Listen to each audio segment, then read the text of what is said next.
90% Samsung user এই security update করে না। আপনি কি তাদের মধ্যে একজন?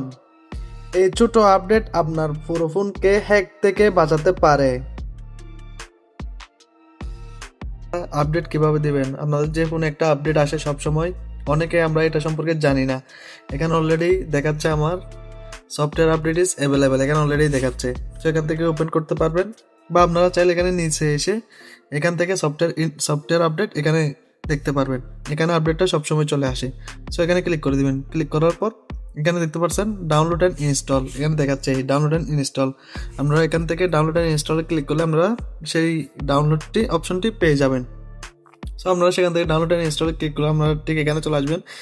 এখান থেকে ডাউনলোড দেওয়ার পর আপনারা যখন এটা ফুলফিল হয়ে যাবে, ফুল ডাউনলোড হয়ে যাবে, সো তখন আপনারা এখান থেকে একবার রিবুট মারি দিলে বা রিস্টার্ট মারলে হয়ে যাবে, আপনাদের ফোন আপডেট হয়ে যাবে। এই আপডেটটা প্রত্যেক মাসে একবার করে আসে। এটা হচ্ছে সিকিউরিটি আপডেট। প্রত্যেক মাসে আপনাদের সিকিউরিটি ঠিক রাখার জন্য এটা ফোন কোম্পানি থেকে তাদের নিজস্ব একটা সার্ভার থেকে পাঠায় এই আপডেটটা। এরপর যখন অ্যান্ড্রয়েড ভার্সন চেঞ্জ হয় তখন 1 UI ভার্সনও চেঞ্জ হবে।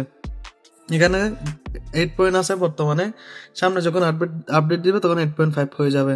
16 এটাও থাকতে পারে, বা 17 অ্যান্ড্রয়েড ভার্সন 17 আসতে পারে। সো এগুলো সব তারা তাদের সার্ভার থেকে করে থাকে। এখান থেকে আপনি চাইলে অটো ডাউনলোডও দিয়ে রাখতে পারবেন ইউজিং ওয়াইফাই। এরপর লাস্ট আপডেট কখন দিয়েছিলেন এখান থেকে চেক করতে পারবেন খুবই সহজেই।